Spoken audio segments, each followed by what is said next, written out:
What if life's struggles could be seen as multiple escape rooms that we go through? Have you ever felt completely stuck? Like no matter what you do, you just can't seem to get ahead.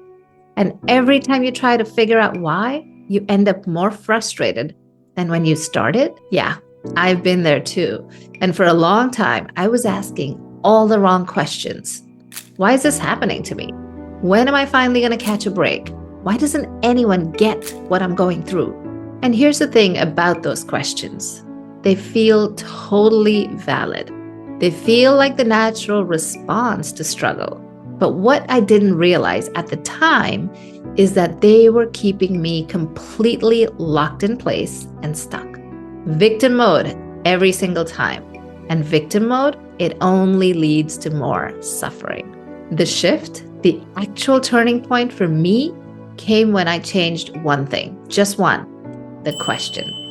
Instead of, why is this happening to me? I started asking, what if this is happening for me? And what clues am I missing? That's it. That one reframe changed everything. Suddenly, I wasn't a prisoner anymore. I was a player, a willing participant in my own life. And instead of banging on the walls, waiting to be rescued, I started scanning the room, looking for the clues that were already there. For example, whenever I felt like I was being taken advantage of, especially in those days when I was a chronic people pleaser and I wanted to do everything for everyone just to be liked and accepted, I would often feel this urge to overthink everything. And if someone said something to me that was, mildly offensive, I would be overthinking that for ever and ever and ever. So as a mom, I often second guessed my abilities to raise my kids. I had no experience. So I always thought about the fact that I wasn't a good enough mom, or I could have been doing better as a mom. And I remember one specific day when I was in self-doubt, just filled with that, and wondering if or what I could do to be a better mom to my boys. And a friend of mine was visiting, and I said something about that to her in kind of a, sly way, where not really directly saying it.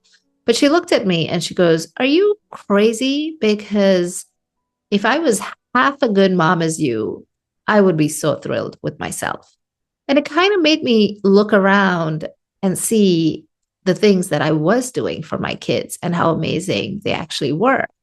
And this friend of mine was working full time, was not able to find time for her kids, and was feeling guilty. Mom guilt, we all feel it. But her perspective for my motherhood journey was so different from my own perspective. And so it kind of made me look at the evidence a little more clearly and realize that maybe this is just in my mind, and I'm actually an amazing mother, right? But we don't give ourselves credit. So I wasn't thinking about that. I wasn't looking for the evidence or the clues of whether I was a good mom. I was looking for the clues of how I was not being a good mom.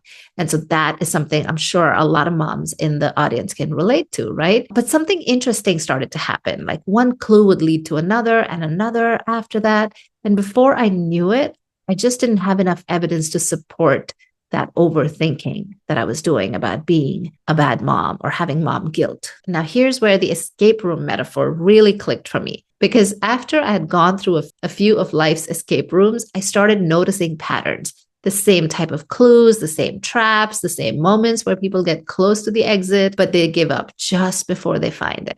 I started seeing those patterns in the people around me too. Some of them I had to reevaluate. Others became totally predictable in the best way. Because once you know the patterns, you cannot move faster.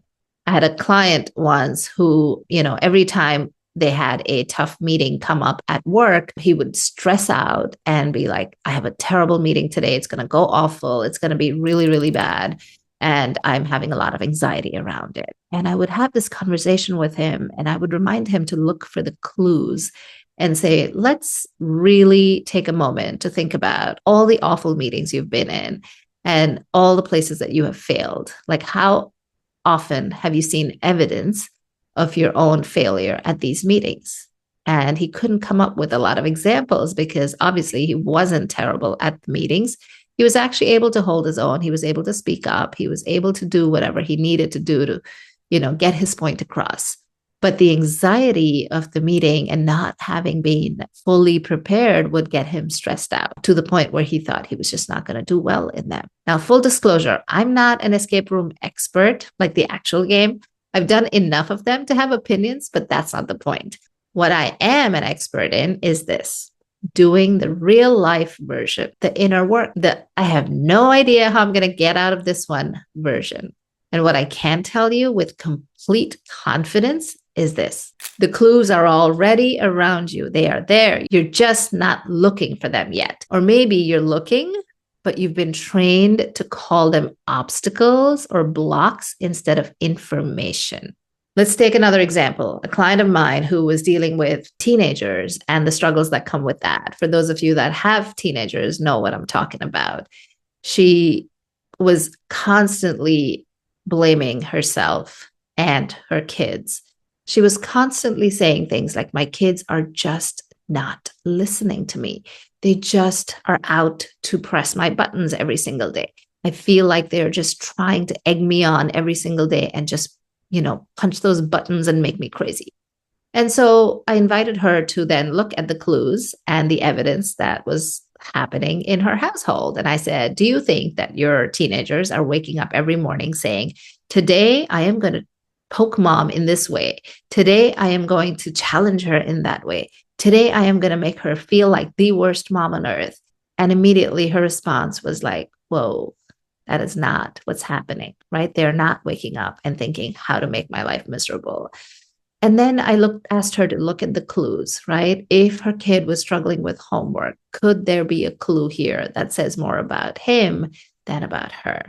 Could there be a clue in them keeping the room messy and wondering, why are they doing that instead of they're just doing that to make me mad? So many times we don't look at the evidence that is around us. We start to make assumptions, and then the assumptions lead to us feeling worse.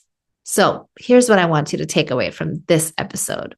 Stop treating your struggles like solitary confinement, like you've been locked away and the only option is to wait it out. Start treating them like escape rooms, because in an escape room, nothing is random, nothing is permanent. Every weird detail, every frustrating dead end, every moment where you think this makes no sense, it's all part of the puzzle. Your life is the same way, right? And just like in an escape room, at the end of it, if you can't figure it out, there is a call button that you can call for help, and someone sitting outside the escape room will help you. And it's just like that in life. You have coaches like myself who can see the patterns much faster than you can, who can identify the clues much easier than you can. So you don't have to suffer through that time in your life's escape room. Do that in the fun escape room, but in life, let's talk. Let's see if I can help you figure out the patterns in an easier way that is more fulfilling and helps you spend more time on the things you actually enjoy, like time with your family or time out in nature. When I work with my clients, I can usually see those patterns much faster, much easier than they can, because they're so in it that they can't see it. But me coming in with that bird's eye view, with less emotional attachment to those problems that they're having, I can see them much easier. So I want to leave you with one question, and I genuinely love for you to sit with this one. What escape room are you navigating right now? Not metaphorically vague, but let's get really, really specific. What is the situation, the pattern, the wall that you keep hitting? Is it something at work where you just can't get past it? Is it a relationship that is causing toxicity in your life and you just can't find a way out? Or is it your health and things that keep recurring over and over that you can't identify reasons for? Because all of our systems are connected, our mind, body, and soul. And you can start pressing that call button, because once you start to see those clues, life will get a lot easier, because you're going to also train your brain to see the clues faster the next time around. So no matter what your escape room looks like, know that you are not alone in navigating it, and you can ask for help.